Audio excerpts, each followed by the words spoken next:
Aggregate supply कर लिया है, एग्रीगेट डिमांड भी कर लिया है, सबके मेन जो मोटे मोटे जो पॉइंट है वो बहुत अच्छे से पढ़े और इन डेप्थ भी हमने पढ़ा।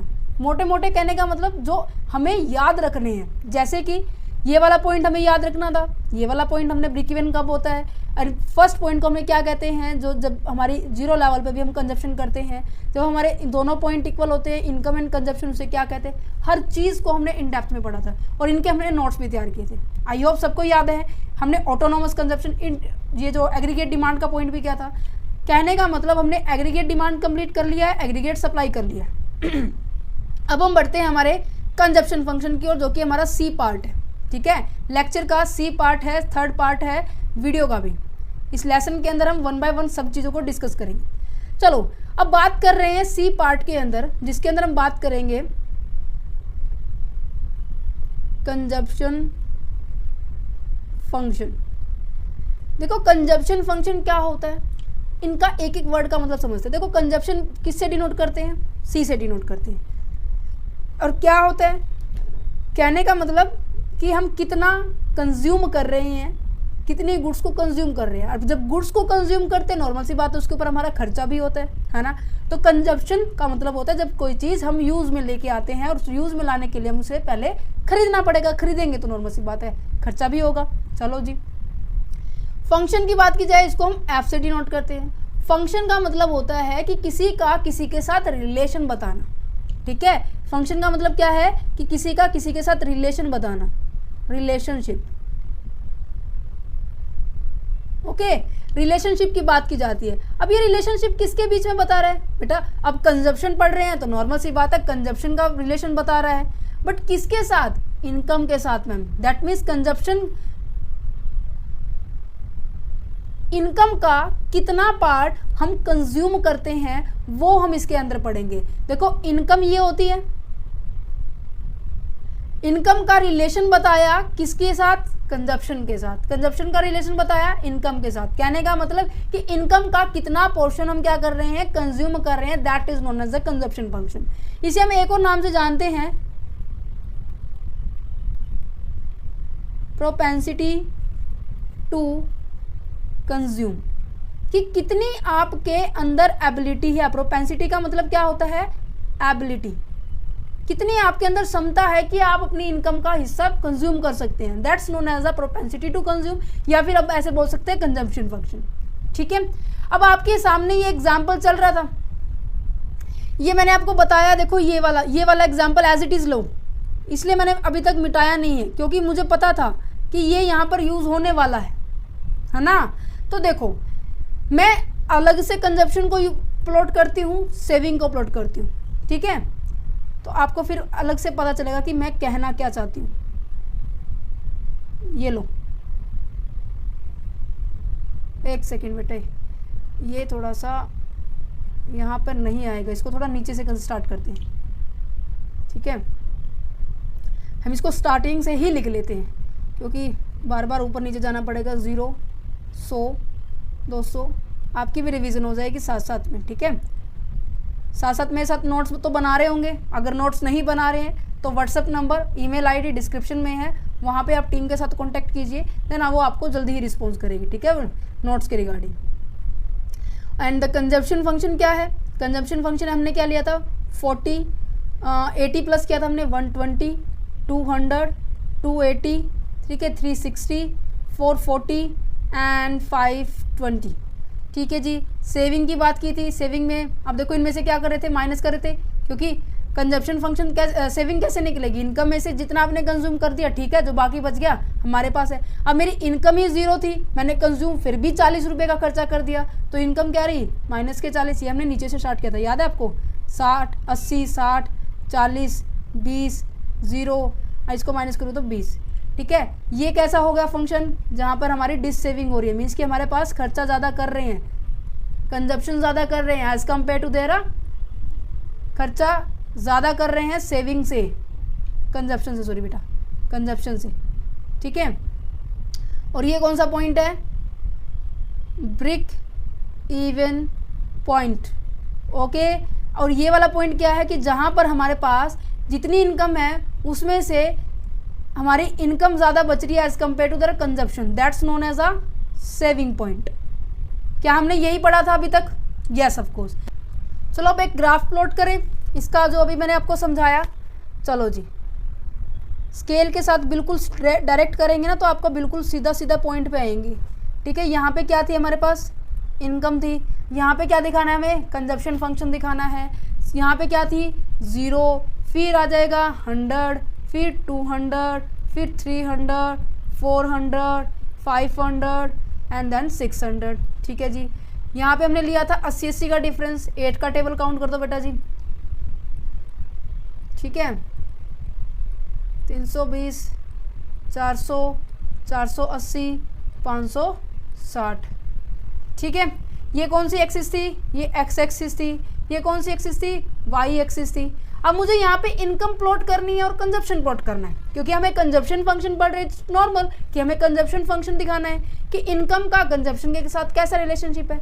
अब मैंने एग्रीगेट सप्लाई के अंदर कैसे बताया था कि जो इनकम होती है आपकी एग्रीगेट सप्लाई के बिल्कुल डायरेक्ट इक्वल होती है। ये हमने प्रूफ भी करके दिखाया था। ये देखो, एग्रीगेट सप्लाई ये रही, एग्रीगेट इनकम हमारे पास ये रही, दोनों की दोनों इक्वल है। तो क्या मैं इसको बिल्कुल डायरेक्ट ऐसे पुट कर सकती हूँ?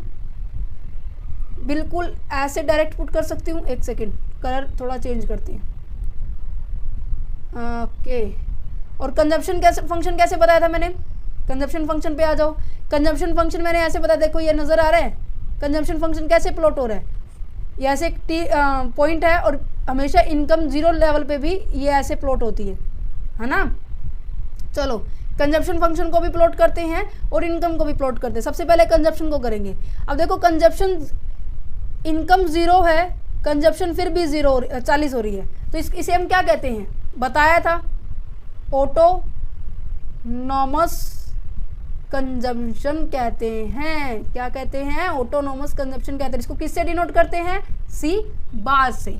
ओके जी, मैं कह रही हूँ कि मेरी इनकम 0 है और कंजम्पशन मेरी 40 है, तो ये वाला पॉइंट बन जाएगा। तो क्या मैं इसको ऐसे ले जाऊं? ठीक है जी, ये कौन सा फंक्शन है? Consumption function. फिर एक आ जाता है इनकम का फंक्शन कि मुझे बिल्कुल डायरेक्ट सीधे लेके जाना है। एक सेकेंड, और वो सीधा किस पॉइंट पे जाएगा कि जहां पर ब्रेक इवन पॉइंट हमारे पास क्या कनेक्ट होता हो? ये वाला 200 के ऊपर 200 आता हो। देखो बताया था मैंने, कंजप्शन भी 200, इनकम भी 200, तो मैं इसे इस तरीके से लेके जाऊंगी। ठीक है, स्केल के साथ बिल्कुल सीधा करना है। तो ये कौन सा हो गया? इनकम हो गया। क्या आपको ये पार्ट नजर आ रहा है जहां पर ये दोनों पॉइंट मीट हो रहे हैं? उसको क्या कहेंगे? Break even point. Is it clear? चलो जी, और यहाँ पर क्या नजर आ रहा है आपको? ये क्या नजर आ रहा है कि ये ऐसा पोर्शन है जब हमारी इनकम कम है और हम कंजप्शन ज़्यादा कर रहे हैं, दैट मीन्स खर्चा ज़्यादा कर रहे हैं। उसे हम किसके नाम से बोलते हैं? मैम डिस सेविंग कहते हैं। ओके जी, हम लिख देते हैं dissaving. Is it clear? देखो, जो मैंने आपको पहले समझाया बस उसको ग्राफ में प्लॉट कर रही हूँ मैं, और कुछ नहीं है। और यही फिर आपको टू द लाइन इंग्लिश के अंदर, हिंदी के अंदर जैसे भी आपका है वो आप क्या कर सकते हो? लिखना है, एक्सप्लेनेशन देनी है, वो भी मैं बताऊंगी कैसे लिखना है। ठीक है, और ये वाला पोर्शन आपको कैसा नजर आ रहा है? ये वाला पोर्शन नजर आ रहा है कि ये वो पोर्शन है जब हमारे पास इनकम बच रही है as compare to their consumption. हम कंजप्शन कम कर रहे हैं, खर्चा कम कर रहे हैं, उसे क्या कहेंगे? सेविंग कहेंगे। That's a point. ये हमारा कंजप्शन फंक्शन था। समझ में आ गया? देखो, हमने एग्रीगेट सप्लाई पढ़ा, एग्रीगेट डिमांड पढ़ा, कंजप्शन फंक्शन पढ़ा, सभी के अंदर हम एक ही एग्जाम्पल को लेके चल रहे हैं। राइट, ये आपका बुक का एग्जाम्पल है, एमकॉम की बुक से भी मैंने उठाया है कुछ डाटा, और कुछ डाटा आपकी +2 की बुक से भी, क्योंकि ये जो टॉपिक है ना, aggregate supply, aggregate demand, consumption function, investment, employment, saving function, सब आपके लास्ट तक चलेंगे जब तक आप मास्टर डिग्री नहीं कर लेते हैं। ठीक है, तो आई होप आपको ये वाला पॉइंट भी समझ में आ गया होगा। तो क्या मैं इसको भी टिक लगा दूं कि हमारा ये वाला पॉइंट हो गया है? चलो, इसकी अब हम थ्योरी करते हैं कि थ्योरी में कैसे लिखना है हमें, कैसे हमें इसको ड्रॉ प्लॉट करना है। चलो बढ़ते हैं हमारे नोट्स के ऊपर। आ जाओ भाई, सप्लाई हो चुका था, अब हम पढ़ते हैं कंजप्शन की ओर। ठीक है, दिखाई दे रहा? अब बताते जाओ। चलो कलर चेंज कर लेते हैं अपने पेन का, फिर हम करते हैं ज़बरदस्त स्टार्टिंग। ओके जी, क्या लिख रहा है? कंजप्शन फंक्शन दिख रहा है। चलो साथ में क्या लिखा हुआ है? प्रोपेंसिटी। प्रोपेंसिटी का मतलब बताया था एबिलिटी, कि कितनी एबिलिटी है आपको, इनकम का कुछ हिस्सा जो अभी कंज्यूम कर पा रहे हो, कितनी आपके अंदर क्षमता है।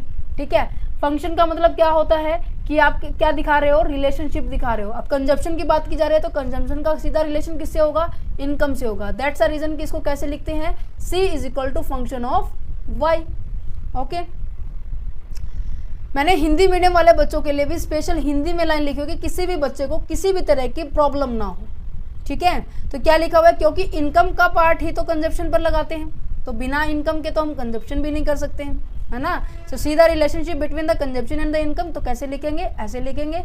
तो देखो एग्जाम्पल आपको दिया हुआ है, same as it is plot कर दिया। अब देखो पार्ट जो ए है वो क्या पार्ट है? जिसके अंदर हमारे पास कंजप्शन ज़्यादा हो रही है इनकम के कंपैरिजन में, उसे हम क्या कहेंगे? डिसेविंग कहेंगे। और पार्ट जो बी है उसके अंदर सेविंग है, क्योंकि इनकम ज़्यादा है as compare to the consumption. Is it clear?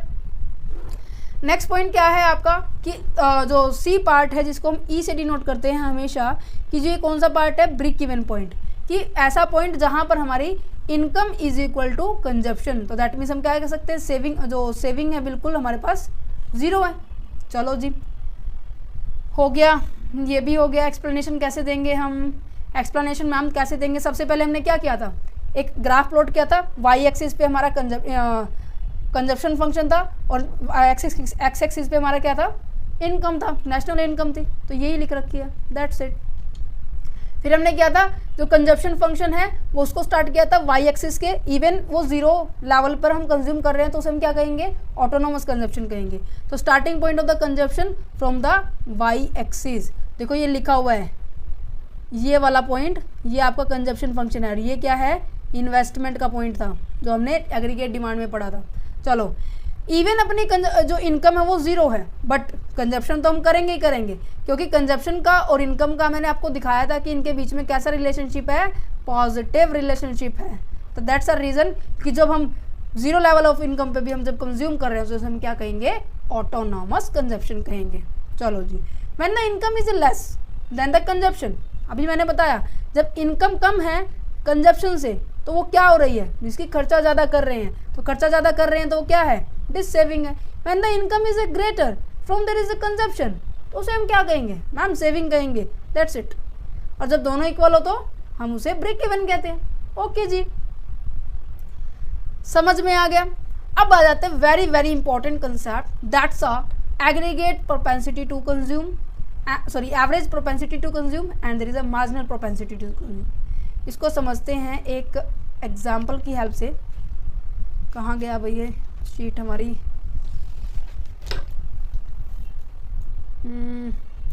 बदल बदल पलट पलट पलट आ गया। चलो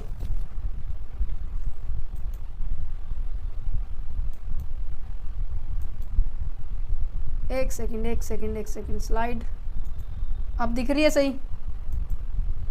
ओके, चले। अब हमने क्या पढ़ना है कि type of the propensity. Okay, type of propensity to consume, कि कितनी आपके अंदर एबिलिटी है, उसके एबिलिटी की टाइप्स बता रखे हैं। सबसे पहले क्या है? एवरेज प्रोपेंसिटी टू कंज्यूम, एक सेकेंड,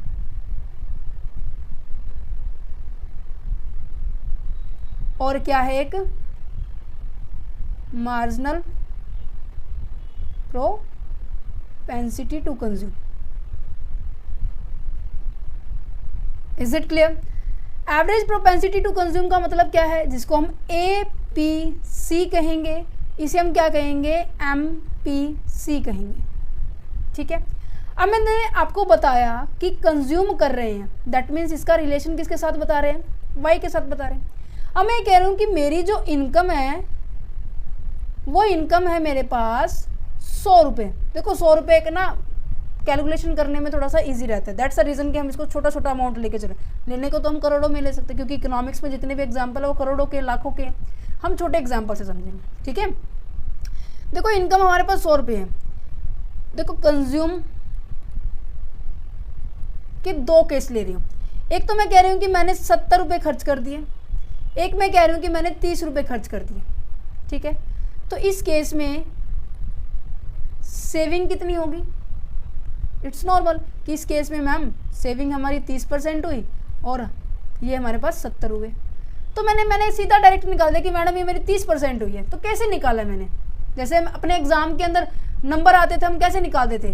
टोटल नीचे, ऊपर जितना आपने नंबर लिए इनटू में 100 कहते थे, है ना। तो इसी वजह से हम इसमें भी यही करेंगे कि हम निकाल रहे हैं कि कंजप्शन कितनी की है, तो ऊपर कंजप्शन आएगी, नीचे इनकम आएगी, इनटू में 100 कर देंगे, इवन जब हमें परसेंटेज में निकालना होगा।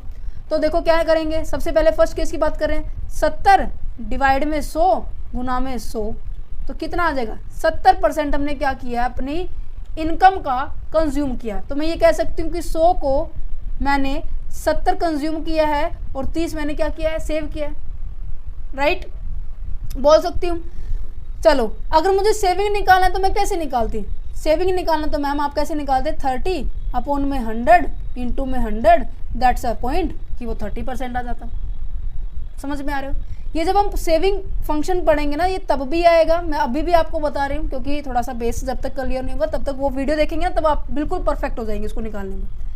तो मैं ये कह सकती हूँ कि जो मेरा APC का फॉर्मूला जो बन रहा है वो क्या है? C अपॉन में Y into 100। Is it clear? चलो आ जाओ नोट्स पे, पहले इसको क्लियर करते हैं, ठीक है। ये हो गया कंजप्शन कर्व, हो गई है सप्लाई, हो गया है, ओके, ये भी हो चुका है हमारे पास।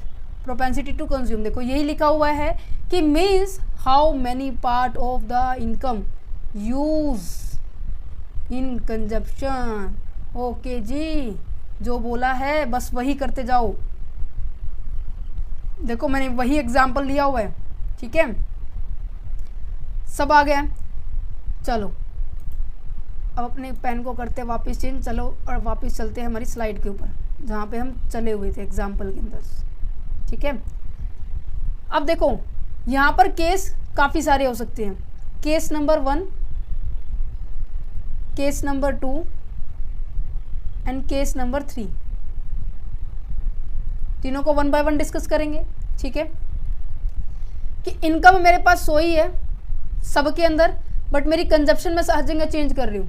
कंजप्शन मान ले मैंने एक बारी मान लिया 70, कंजप्शन एक बारी मान लिया मैंने 100, कंजप्शन एक बारी मान लिया मैंने 120, जो कि हमारे एग्जाम्पल में नॉर्मली आपने देखा था। इसमें तो क्या हो रही है, ब्रेक इवन पॉइंट है कि जब हमारी income is equal to consumption होते हैं उसे हम क्या बोलते हैं, ब्रेक इवन पॉइंट बोलते हैं। जब इनकम हमारे पास कम होती है, कंजप्शन ज़्यादा करते हैं, उसे हम क्या कहते हैं, डिसेविंग कहते हैं, ठीक है। सारे पॉइंट्स एक दूसरे से लिंक करके क्यों बता रहे हैं, क्योंकि ये बहुत इंपॉर्टेंट कंसेप्ट है और आपको पता भी होना चाहिए। जब इनकम हमारे पास ज़्यादा होती है, कंजप्शन हम कम करते हैं, तो उसे हम क्या कहते हैं, सेविंग कहते हैं, क्योंकि बचा हुआ पार्ट सेविंग है। तो क्या APC पॉजिटिव, 1 नेगेटिव तीनों हो सकते हैं? यस, ये 1 मार्क्स में बहुत इंपॉर्टेंट है, लिख लीजिए इस बात को, प्रूफ करके दिखाते हैं।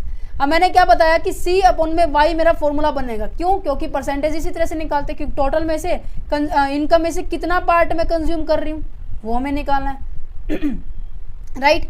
तो 70 बटे में 100 करूँगी तो मेरे पास कितने पॉइंट आएगा, 0.70 आएगा। अगर मुझे परसेंटेज में निकालना है तो मैं इंटू 100 कर दूँ तो 70% आ जाएगा। नेक्स्ट क्या है कि 100 अपॉन में 100 करूँ तो मेरे पास 1 आएगा।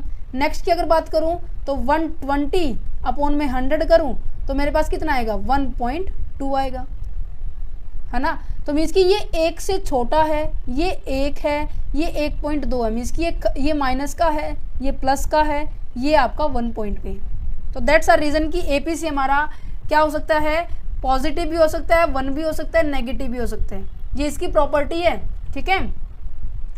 नेक्स्ट क्या है, marginal propensity to consume. Marginal propensity to consume क्या कह रहा है, देखो मार्जिनल का मतलब समझो, बाकी सभी चीज़ें सेम है, प्रोपेंसिटी वही है, एबिलिटी, कंज्यूम का मतलब क्या है कि इनकम का कितना पार्ट आप कंज्यूम कर रहे हैं। बट मार्जिनल का मतलब क्या होता है, आपने पहले भी सुना होगा कि मार्जिनल प्रोडक्शन करते हैं, मार्जिनल सेटिस्फेक्शन होता है, कितना लेवल आपने सेटिस्फाइड किया है, कि पहले रोटी खाई आपको 100 मतलब 10 पॉइंट्स का सेटिस्फेक्शन मिला, दूसरी रोटी खाई तो आपने 8 पॉइंट का सेटिस्फेक्शन मिला, तीसरी रोटी खाई तो आपने बिल्कुल 5 का मिला।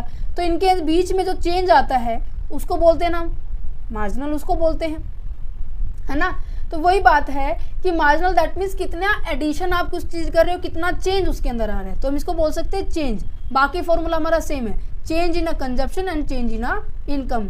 एग्जाम्पल को लेकर चलते हैं। अब मैंने कहा कि मेरी जो इनकम है 100 रुपये है, ठीक है, और उसमें कंजप्शन कर रही हूँ मैं 70 का, तो इट्स नॉर्मल है कि जो मेरी जो पहली बेसिक नीड थी, आज मेरी 100 रुपये इनकम हुई है, मैंने क्या किया 70 रुपये की नमक की, इतनी नमक की थैली तो नहीं आती, 3 लेके आ रही हूँ मैं, ठीक है, नमक की थैली 3 आ गई है।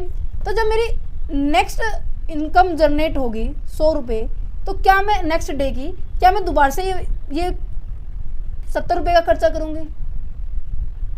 इसके अंदर 2 पॉसिबिलिटी हो सकती है। जब मेरी नेक्स्ट इनकम 200-300 रुपये जनरेट हुई, या फिर 300 ले लीजिए, ठीक है, मैं 300 को लेके चल रही हूँ, ठीक है, कि 100 रुपये से इनकम बढ़ के मेरी 300 रुपये इनकम हो गई है, तो इनकम में कितना चेंज नज़र आ रहा है बेटा? इनकम में मैम 200 रुपये का चेंज नज़र आ रहा है। ओके, इस टाइम मेरी कंजप्शन 70 थी, तो यहाँ पे कंजप्शन होने के 2 चांसेस है, 3 चांसेस है। पहला तो मैं बिल्कुल ही कंज्यूम ना करूँ, दूसरा मैं सारा के सारा कंज्यूम कर दूँ, जितनी इनकम मेरी बढ़ी है उतने सारे के सारे खर्च कर दूँ। मैं बढ़ी हुई की बात कर रही हूँ, मैं ध्यान से सुना, बढ़ी हुई की बात, ठीक है।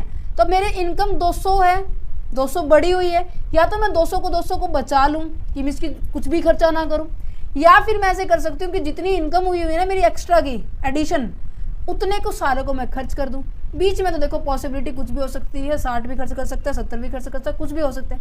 तो मैं एक हाईएस्ट और एक लोएस्ट दोनों पॉइंट को लेकर चल रही हूँ। इन पॉइंट्स को क्या कहते हैं? एक्सट्रीम पॉइंट कहते हैं। क्या कहते हैं? एक्सट्रीम पॉइंट कहते हैं। Is it clear? अभी इन दोनों को सॉर्ट आउट करके देखते हैं। देखो कितनी वैल्यू आएगी। मैं कह रही हूँ कि एमपीसी की वैल्यू ना कभी भी 1 से ज़्यादा नहीं होगी। कैसे नहीं होगी? क्योंकि फॉर्मूला क्या है कि change in a consumption, change in a income, जो भी मैंने आपको समझाया। एग्जाम्पल क्या है कि फर्स्ट केस मैंने आपको बताया कि इसको थोड़ा पेन चेंज करते कि आपको थोड़ा सा दिख जाए अलग से, इसको थोड़ा सा इरेज ही कर लेते हैं, ठीक है। हट जा भाई, हट जा, हट जा,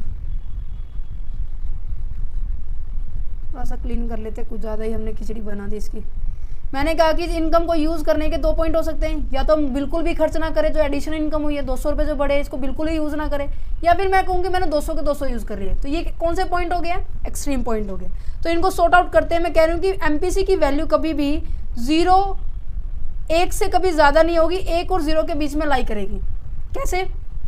फर्स्ट केस में क्या कहा कि मैंने बिल्कुल भी खर्चा नहीं किया, तो चेंज की बात कर रहे हैं ना, चेंज ऑफ कंजप्शन में कोई चेंज हुआ है? नहीं हुआ। तो 0 अपॉन में इनकम कितनी चेंज हुई? इनकम तो मैम 200 ही होएगी। तो अगर मैं इसको 200 से डिवाइड करूँ तो क्या होगा? आ गया आंसर। तो ठीक है, सेकंड केस की बात की जाए तो सेकंड केस में क्या होगा कि चेंज इन कंजप्शन और चेंज इन इनकम। इनकम कितने की चेंज हो रही है? 200। कंजप्शन कितने का चेंज हो रहा है? 200 से 200 करो, ये आ गया। तो ये आपको पॉइंट समझ में आ गया कि एमपीसी हमेशा 1 से 0 और 1 के बीच में लाई करेगी, और जो एपीसी है वो आपकी पॉजिटिव 1 नेगेटिव कुछ भी हो सकती है। ओके, चलो बढ़ते हैं इसके नोट्स के ऊपर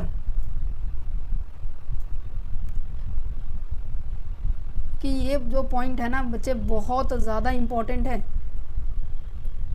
देखो एपीसी तो हो गया है, एमपीसी क्या होती है? एडिशनल यूनिट होती है। मीन्स कि इनकम इज इंक्रीज हुई है तो इट्स नॉर्मल कि हमारी कंजप्शन लेवल पर इफेक्ट डालेगा। और देखो जिसकी इनकम सबसे हाई है, मैं कह रही हूँ कि जो रिचर पर्सन है, एक पुअर पर्सन है, इसकी भी इनकम 10,000 रुपये है, इसकी भी इनकम 10,000 रुपये है, इसकी इनकम बढ़ के 11,000 रुपये हो गई है, ठीक है। इसकी भी इनकम क्या हो, 10 तो नहीं, 10,000 तो नॉर्मल सी बात है जब लेवल ही सेम हो गया। इसको हम करते हैं 1,000 रुपये, इसकी इनकम 1,100 रुपये हो गई है। तो नॉर्मल सी बात है कौन ज़्यादा कंज्यूम करेगा अपनी इनकम को जब बढ़ जाएगी, ये वाला, क्योंकि इसकी जो बेसिक नीड है अभी तक कंप्लीट नहीं हुई होगी। दैट्स अ रीज़न कि ये अपनी इनकम का मोस्ट ऑफ हिस्सा क्या करने वाला है, कंज्यूम करने वाला है। तो दैट्स अ रीज़न कि जो पुअर पर्सन की जो एमपीसी होती है ना, वो सबसे as compare to the richer person की उसकी एमपीसी ज़्यादा होती है, क्योंकि इसकी तो देखो पहली बेसिक नीड कंप्लीट हो चुकी है। अपनी 10,000 की इनकम जो पहली बार मिली होगी उससे कंप्लीट कर ली होगी। जब दूसरी बार जब इनको इंक्रीज हुई होगी तो 1,000 को या तो सेव कर सकता है या कम यूज़ कर देगा, 200-300 रुपये खर्च कर देगा, बाकी 800 रुपये खर्च सेविंग कर लेगा। ठीक है, तो यहाँ पे यही बात है कि इनकम पहले 100 थी, फिर 70 हो गई है, फिर इनकम 200 थी, फिर इन्होंने कंजप्शन या तो 100 भी कर सकता है। दैट मीन्स इसके अंदर बीच में चेंज कितना आया है, 30 का चेंज आया है। इनकम में कितना चेंज आया, 100 का चेंज आया, क्योंकि हमें चेंज के साथ काम करना है। तो 30 बटे में 100, तो हमने क्या किया है कि जो बढ़ी हुई इनकम है ना उसका हमने 30% यूज़ किया है। It's okay. चलो देखो मीनिंग लिखी हुई है इसके अंदर, APC average propensity to consume refer to the ratio. Ratio की बात की जा रही है किसके बीच में, कंजप्शन एक्सपेंडिचर और कोरस्पेंडिंग लेवल ऑफ द इनकम। जो आपकी इनकम है उसका कितना पार्ट आप कंज्यूम कर रहे हैं उसको दिखा रहे हैं। ये देखो हमने एक ग्राफ में किया था, याद है, ऐसे करके कि कंजप्शन ऐसे जा रहा है, ये ऐसे जा रहा है, ये ब्रेक इवन पॉइंट है, ये डिस सेविंग है, ये सेविंग है ना। तो हमने इसी को नोट कर दिया। जो आपकी एपीसी ज़्यादा है मीन्स कि आप कंज्यूम ज़्यादा कर रहे हैं तो ये वाला पॉइंट हो गया, सेविंग हो रही है तो दैट मीन्स ये वाला हो गया, ब्रेक इवन पॉइंट है तो ये वाला पॉइंट हो गया। Is it clear? ये देखो सब मैं वही कह रही हूँ, अगर आपने प्रीवियस लेक्चर्स देखे होंगे तो इट्स नॉर्मल कि आप इस पॉइंट को समझ पा रहे होंगे। ठीक है, एपीसी क्या हो सकती है, एपीसी आपकी तीनों लेवल पे हो सकती है, जिसे हम ब्रेक इवन पॉइंट भी कहते हैं। ठीक है, जब हमारे पास कंजप्शन और इनकम दोनों इक्वल होती है, इसे हम डिस सेविंग भी कहते हैं, मीन्स कि ज़्यादा आपने अपने इनकम का पार्ट क्या कर लिया है, कंज्यूम कर लिया है। क्यों? क्योंकि इनकम इतनी थी और कंज्यूम इतना कर लिया, तो नॉर्मल सी बात है एपीसी आपकी क्या होगी, ज़्यादा होगी। जो हमारे पॉइंट एग्जाम्पल में 1.2 थी तो यहाँ पे 1 से ज़्यादा होगी। यहाँ पे 70 की बात की जा रही है तो एपीसी क्या होगी, कम होगी, क्योंकि ये सेविंग का पोर्शन है। देखो मैं हर एक चीज़ को एग्जाम्पल के साथ समझा रही हूँ, तो एग्जाम में बिल्कुल भी गलत मत करके आना। अब आ जाते हैं marginal propensity to consume. Marginal propensity to consume का मतलब क्या होता है कि एडिशन की बात की जा रही है। What a change from the previous data या फिर प्रीवियस इनकम, कि प्रीवियस इनकम में और आज की इनकम में जो चेंज आ रहा है उसके बीच में डिफरेंस क्या है, उस डिफरेंस को आपको एक्सप्लेन करना है, राइट। तो यहाँ पे क्या कह रहे हैं कि ratio of the change in a consumption expenditures to the change in the total income, कि टोटल इनकम में जितना चेंज आ रहा है उसके अकॉर्डिंग कंजप्शन में कितना चेंज आ रहा है उसको नोट करना है। दैट मीन्स चेंज की बात की जा रही है, फोकस करना इस बात के ऊपर, चेंज के ऊपर। तो इसको ऐसे करेंगे कि चेंज इनकम में से कितना आप कंज्यूमशन में चेंज कर रहे हैं। ठीक है, अब यहाँ पर देखो एक ये जो एग्जांपल चल रहा था कि जीरो लेवल पे भी हम कर रहे थे कंजप्शन, तो उसे हम क्या कहते थे, ये नाम तो अब आपको याद हो गया होगा, क्योंकि मैं हर वीडियो के अंदर हर लेक्चर के अंदर ये बताती हूँ कि एक नंबर में बेटा इंपॉर्टेंट है, ऑटोनोमस कंजप्शन कहते हैं। किससे डिनोट करते हैं इसको, सी बार से करते हैं। अब आपने देखा था कि जो कंजप्शन हमने कितने से बढ़ाई थी, मैंने आपको बताया था कंजप्शन अगर बढ़ा रहे तो कांस्टेंट लेवल से बढ़ानी है, तो हमने 80 से बढ़ाई थी। ठीक है, तो 80 से बढ़ाई है।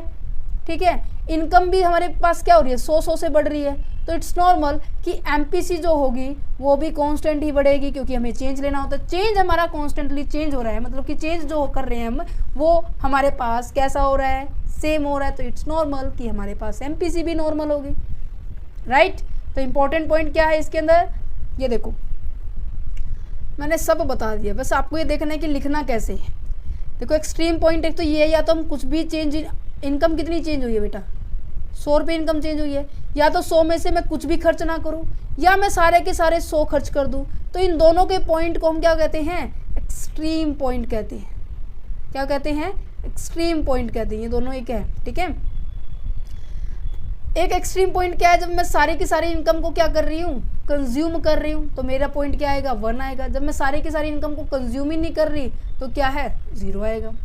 ठीक है, अब यहाँ पर 3 बातें इंपॉर्टेंट है जो आपको ध्यान रखनी है। सबसे पहली बात कि जो वैल्यू है ना MPC की किस किस के बीच में वेरी करेगी, 0 और 1 के बीच में वेरी करेगी। ओके, क्यों? क्योंकि अभी मैंने अभी तो सॉल्व करके दिखाया बेटा, ठीक है। नेक्स्ट क्या कहते हैं कि MPC of the poor is more than it of the richer. Starting में बताया था ये वाला पॉइंट, देखो यहाँ पे बताया था मैंने,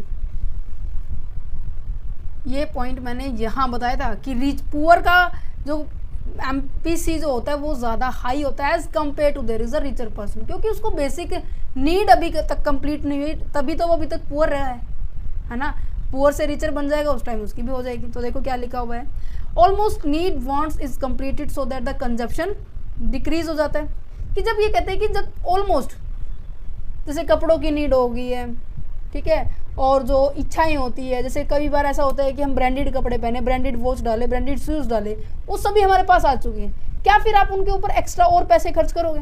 बिल्कुल भी नहीं, क्योंकि आपकी जो बेसिक नीड है, वो जो डिमांड है वो कंप्लीट हो चुकी है, फुलफिल हो चुकी है। तो इसकी वजह से हमारे पास जो कंजप्शन लेवल है वो क्या हो जाती है, वो गिर जाता है, ठीक है। If happen because it happen, sorry यहाँ पे इट है ये, it happened because poor people spend a greater percentage of their increased income on the consumption as most of there is a basic need and the remain are unsatisfied। क्योंकि उनकी basic need ना अभी तक पूरी नहीं होती, that's a reason कि वो अपनी बढ़ी हुई इनकम का ना ज़्यादा पार्ट किस में कंज्यूम कर देते हैं, कंजप्शन में कर देते हैं। रिचर पर्सन नहीं कर सकते क्योंकि उनका जो स्टैंडर्ड ऑफ लिविंग है और जो उनकी बेसिक नीड है ऑलरेडी कंप्लीट हो चुकी है। दैट्स अ रीज़न कि जो रिचर पर्सन जो होता है उसकी जो MPC कम होती है as compare to there is a poorest person, ठीक है।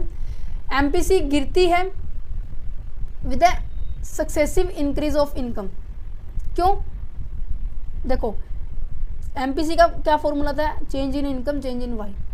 अब मैं कह रही हूँ कि जब डिनोमिनेटर है जब बढ़ेगा ना, तो वही नॉर्मल सी बात है, जो MPC फिर क्या हो जाएगा, गिरेगा ही। क्योंकि जब बेस बढ़ रहा है ना, लॉजिक बताती हूँ क्योंकि मैथमेटिक्स का लॉजिक लग रहा है इसके पीछे, जब बेस बढ़ता है ना तो जो वैल्यू आएगी ना वो छोटी आएगी, जब बेस कम होगा तो वैल्यू हमेशा बड़ी आएगी। क्यों? क्योंकि जब देखो क्या लिखा हुआ है, MPC जब राइज कब करेगा, जब बेस कम होगा। बेस क्या है आपका, इनकम है, मीन्स की इनकम कहाँ गया, successive increase of the income base है ये। दैट्स अ रीज़न, ये अगर इनकम इंक्रीज होगी तो ये क्या हो जाएगा, फॉल हो जाएगा। समझ पा रहे हो लॉजिक? चलो डिफरेंस करते हैं, APC और MPC के बीच में डिफरेंस क्या है, ठीक है। Aggregate propensity to consume and marginal propensity to consume. क्या कह रहे हैं कि it is a ratio of the consumption. ये क्या होता है, ये एक ऐसी रेशियो होती है जिसके अंदर कंजप्शन एक्सपेंडिचर्स और हमारी इनकम की बात की जा रही है एक particular point of time. That's a reason कि इसको हम कैसे लिखते हैं, C/Y। तो फॉर्मूला नज़र आ रहा है। मार्जिनल प्रोपेंसिटी टू कंज्यूम क्या होता है कि कितना चेंज आया, तो रेशियो ऑफ द चेंज की बात की जा रही है किस किस के बीच में, कंजप्शन के बीच में और हमारी इनकम के बीच में। दैट्स अ रीज़न कि इसको change in consumption and change in income बोलते हैं। समझ में आया? अब देखो जो पॉइंट्स मैंने आपको डिफ्रेंशिएट करके ग्राफ के थ्रू वैसे समझाया ना, तो ये वही लिखे हुए हैं। जब हमारे पास MPC ज़्यादा होती है 1 से, दैट मीन्स हम क्या कर रहे हैं, इनकम, एक सेकेंड, इनकम कम है, कहाँ गया, ऊपर वाले जगह लिखा था मैंने, हाँ, इनकम हमारे पास कम है, कंजप्शन ज़्यादा कर रहे हैं तभी तो डिस सेविंग होगी। Income is equal to consumption है तो तभी तो ब्रेक इवन पॉइंट होगा। इनकम ज़्यादा सेविंग हो रही है, इसकी कंजप्शन कम कर रहे हैं तो नॉर्मल सी बात है जब हमारे पास सेविंग हो रही है, ठीक है। यहाँ पे मैंने आपको बता दिया 0 और 1 के बीच में ही आएगा, क्योंकि पता लग गया होगा। रिस्पॉन्स टू चेंज क्या होगा, व्हेन द इनकम इंक्रीज, जब इनकम बढ़ रही है APC फॉल होगी। देखो इसमें भी यही बताया था, ठीक है। चाहे इनकम चाहे बढ़े, चाहे कंसेप्ट आपका APC का हो MPC का हो, ये दोनों गिरेंगे क्योंकि ये दोनों का इनकम क्या है, बेस है, ठीक है।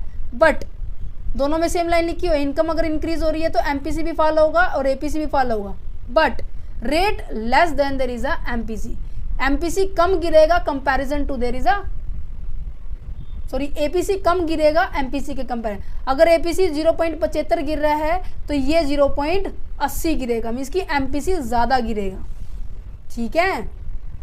चलो ये टॉपिक हम नेक्स्ट में करेंगे, तो चलो मैं आपको बता देती हूँ, हमने कितने टॉपिक कवर कर लिए हैं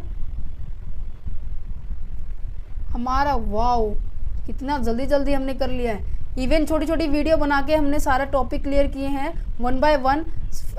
कंजप्शन फंक्शन भी हो गया। कंजप्शन फंक्शन के अंदर हमने एपीसी और एमपीसी दोनों concept very very much important है। यहाँ से डिफरेंस भी आता है और इनके पता ये क्वेश्चन आते हैं छोटे छोटे नंबर, एक एक नंबर में, कि फॉल कौन होता है, राइज कौन करता है, कब राइज करता है, कब फॉल करता है, ये सभी क्वेश्चन आते हैं। ठीक है, देन उसके बाद एक वीडियो बनेगी हमारे पास सेविंग की। एक सेविंग और इन्वेस्टमेंट तो छोटे छोटे टॉपिक है, इनके ऊपर बनेगी। क्या पता है चारों टॉपिक एक में ही बन जाए। ज़्यादा से ज़्यादा एक या फिर ज़्यादा से कम एक और ज़्यादा से ज़्यादा 2 वीडियो रहेंगी। देन उसके बाद हमारा चैप्टर हो जाएगा फिनिश। आई होप आपको ये लेक्चर जो है, मुझे इतना मज़ा आ रहा है आपको समझाते टाइम, इट्स नॉर्मल कि आपको भी आ रहा होगा, है ना। नहीं आ रहा तो कोई बात नहीं, थोड़ा थोड़ा, क्योंकि आपके लिए नया टॉपिक होगा तो समझोगे तभी नंबर आएंगे। क्योंकि यहाँ से 101% चांसेस है कि क्वेश्चन आए। प्रीवियस ईयर उठा के देखना, 2022 का, 2023 का, इवन 2021 का भी उठा लो, तो आपको यहाँ से 5 से 7 क्वेश्चन देखने को मिलेंगे। और एक क्वेश्चन तो बिल्कुल 4 नंबर का मैंने खुद सॉल्व किया हुआ है, बच्चों को समझाया हुआ था। सो उम्मीद करती हूँ जो मैं आपको समझा रही हूँ वो आपको भी समझ में आ रहा है और अच्छा भी लग रहा है। नोट्स आपको अगर चाहिए तो प्लीज़ कमेंट करना। और हाँ, ये जो नोट्स है आपको पेड रहेंगे, आपको ₹9 चार्ज होंगे।